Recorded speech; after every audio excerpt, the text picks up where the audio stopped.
Hi guys, welcome to Hi guys, welcome to Helen and Chris's YouTube channel. Stop making me behind the camera. Someone making me laugh. And stop it. Now we want to thank you for our new subscribers that we've received over the last couple of days, innit?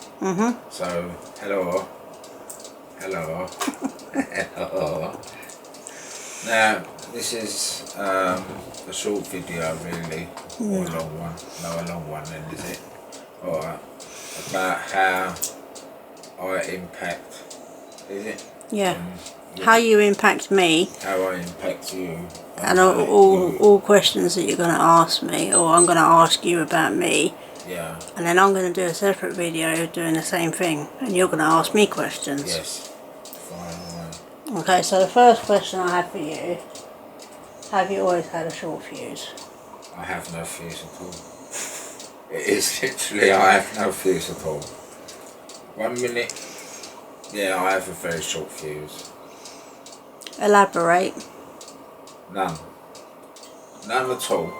I am what they call TNT without a fuse. You light a match and I go bang.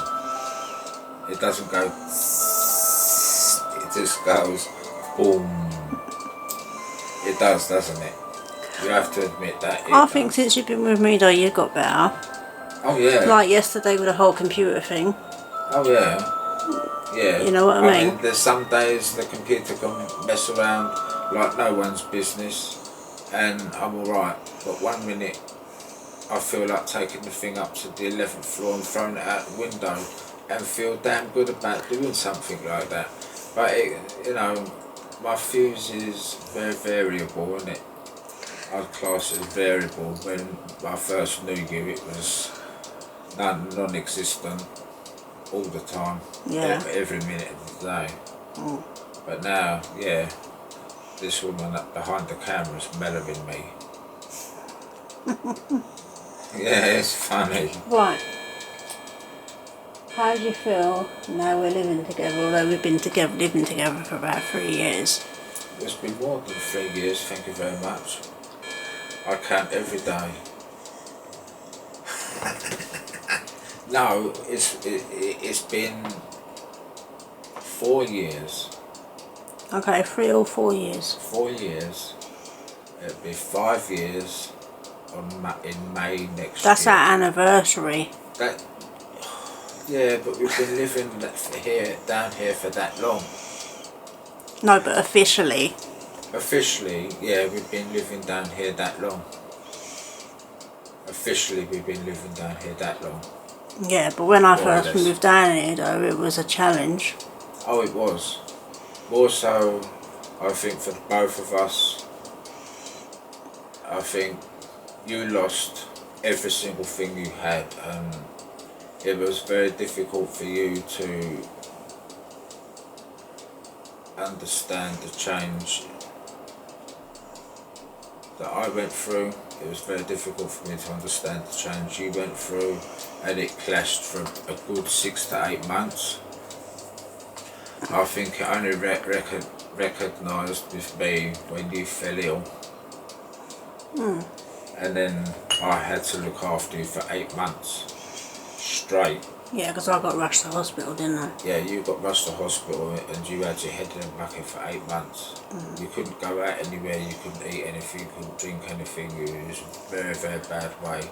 Had me worried, and that's when things turned around, I think, and it made me realise that I could have lost the person who I was really dearly adhered to. And yeah, it does make you think twice. More than twice. So you're happy then? Yeah, happy and content, to be honest. Well, without having my arms twisted. But it's true, I'm happy and content. If I wasn't happy and content with the way things are and the way things are compared to what they was before, then, things would be different, wouldn't they? But they're not. So I'm happy, I'm very content. I feel on top of the world. I don't feel like I'm 50. I feel a lot younger, thank you very much. No, I do. It's my birthday soon, isn't it? Month's time. Just under, just under a month. But no, I know. And yeah, but I don't feel my age. Okay, so do you get annoyed when I go quiet, although I do have quiet days? Very much so. Like yesterday. Yeah, I get really annoyed with it because you tell me I have to communicate with you, but you don't do the same to me. You don't communicate back with me, and that really grinds me. Yes, it does. Because I'll ask Helen and I'll say, what's the matter? And I'll constantly ask, what's wrong, what's wrong, what's wrong? And my mind is always ticking over. You know, both Helen and I, we both have anxiety issues. And if you go silent, and this is the same, what I asked Helen the same question is, but we'll see what the answer is, be exactly the same as what I'm saying, is that our minds are going to tick over and we go through all the worst scenarios. We will go through the worst scenario thinking, oh, it could be something like a headache, or it could be something like toothache, or it could be something like something really major, like someone died or something. You know, how do we know if we don't speak? You know, it all goes crazy in your head. I think, to be fair, I think we both struggle with communicating because of the environment that we grew up in. Yeah, well, I mean, We was forced to. I grew up. We can go in that detail when I'm asking you that question. But Right? for you, But for me, I was very much suppressed in the way that we could show emotions. We weren't allowed to laugh. We wasn't allowed to discuss emotional issues. We weren't allowed to discuss the day at school. We wasn't allowed to discuss nothing. It was more like a Korean, a North Korean way of life. We had nothing. very suppressed. Very suppressed. We wasn't. If my dad was to be doing an exam, we weren't even allowed to whisper in the house. Seriously, if we whispered in the house, we'd get a good hiding. We would get a good hiding for it. Yeah, and that's like down to bad parenting. Well, yeah. Alright, the next one. Okay, this is a good one. What's the best thing you like about me? What's the best thing? Helen is the most generous. I mean, you are very generous, and you're also the most loving, and you're the most caring. And I can always rely on Helen to back me up 100%. And I've never ever had that in anybody, and that's what makes Helen unique. And the change that she's gone through in 7 years that I've known you, more than that now, I've known you nearly 10 years now. To be honest with you, nearly 10 years, and the change has been absolutely enormous. From Helen, when it was 10 years ago, she came down here, she said, that's my side of the sofa. Oh, second day she came down here, that fleece is very nice. So I said, you can take that then. And it was sleeves right down to here, like. And she said, this is warm. I said, yeah, well, it is, yeah, it was. And then, as soon as you come down here permanently, that's a lovely dressing gown. Oh, this is toasted, alright, this is mine now. But yeah, that never bothered me. And your t-shirts? Yeah, because at the end of the day, that didn't bother me one bit, for the simple fact being is I thought to myself, well, I like that. The boldness. No, it was the boldness of it, because I thought, there's no one else that would ever come down here and say that and get away with it. I'd say, no, you're not getting that, you're not getting this, you're not getting that. That's my side of the sofa, move over. That's my side. Well, it is your side now, because it's got a big dent in it. What's my worst trait? Your worst trait? I wouldn't say you have a worst trait, but you did have, and that was your fiery temper. Get out of it. I don't know. I mean, if I was to say your worst trait is to try, is your temper outside, because sometimes you can lose your control. And the very worst trait that you can do, sometimes Helen can land us in trouble. And that's the worst trait, you know, because if I go out somewhere and Helen is in tow and someone is saying something, right, Helen will tend to kick off, right? And at the end of the day, if Helen kicks off, it's me that's got to pick the pieces up. And Helen seems to, after that, go into hibernation. I have to go everywhere. I have to go everywhere. So at the end of the day, you know, it's a bit embarrassing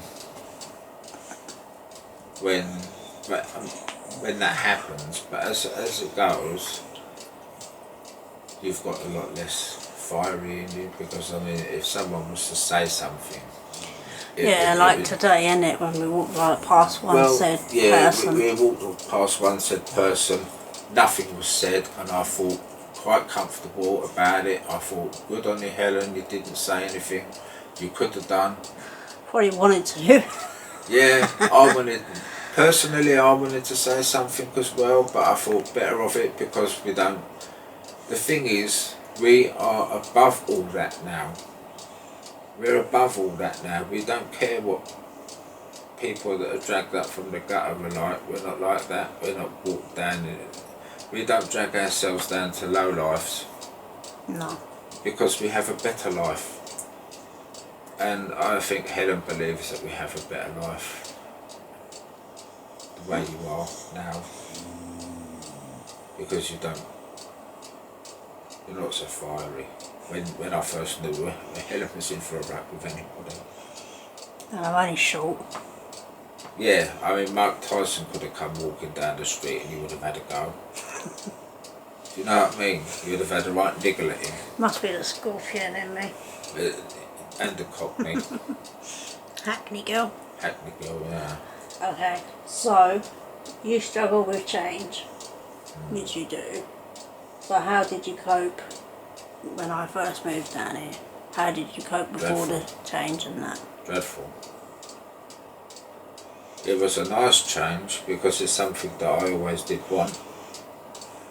But do you want to tell our lovely audience how you always wished that I had been living down here for how many years and how long I made you wait?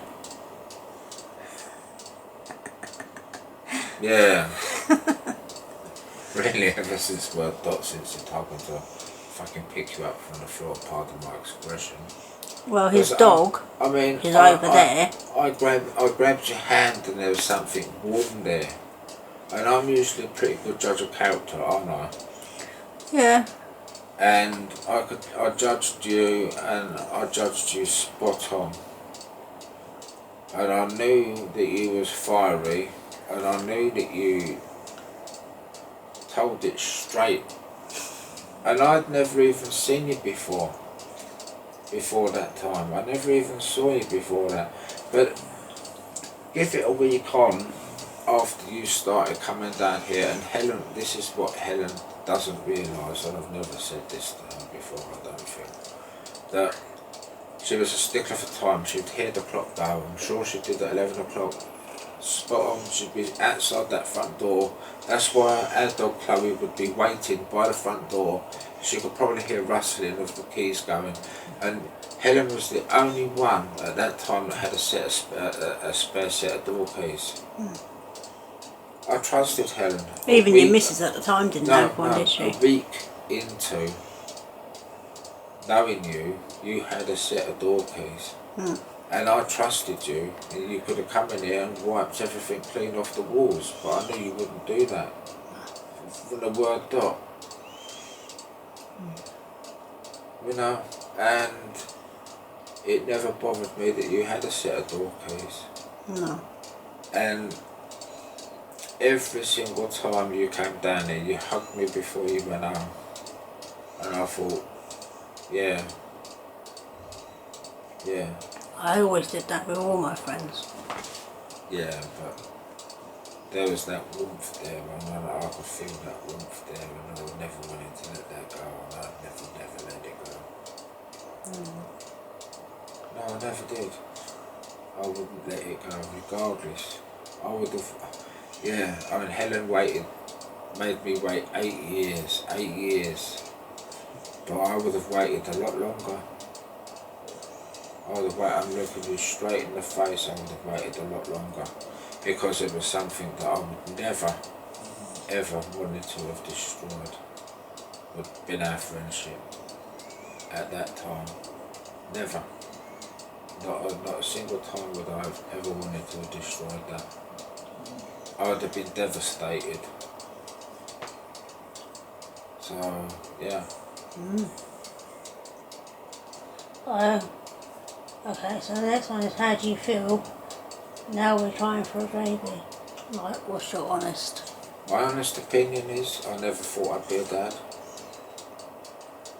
But if you find that perfect partner and the perfect time in life to be a dad, maybe then this is the time. There's no set age to be a dad. No, or a mum. There's no set age to be a dad or a mum, no.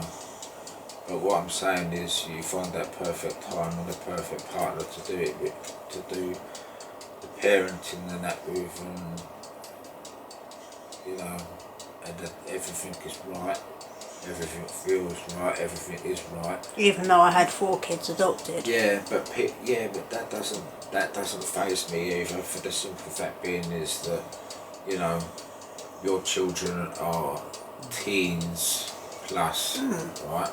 A way away.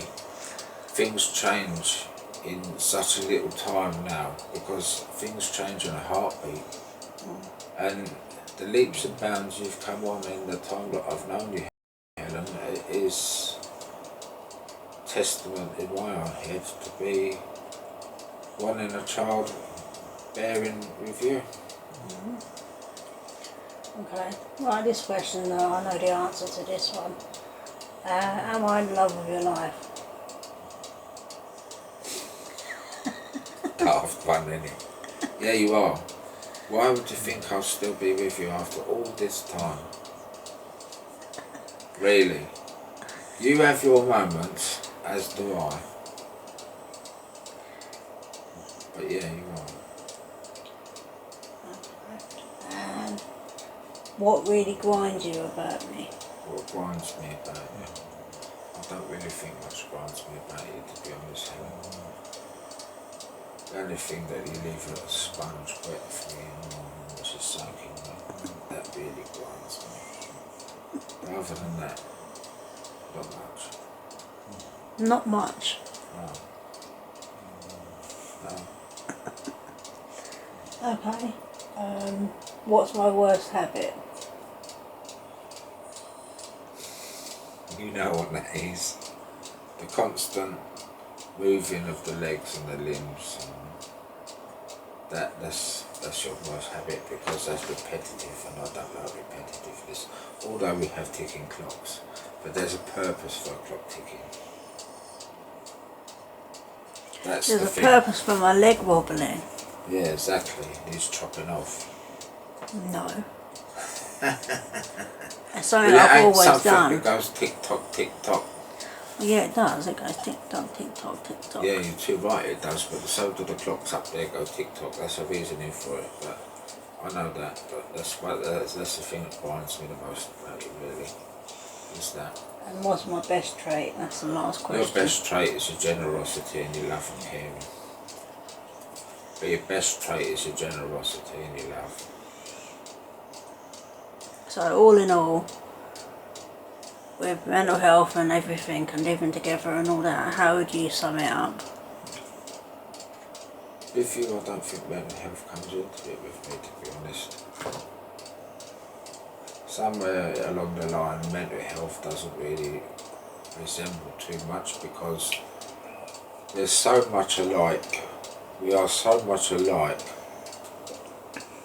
Do you know, like when normal couples live together, No, I'm being serious now. When normal couples be together when they haven't got any mental health issues, they probably argue more than what we do.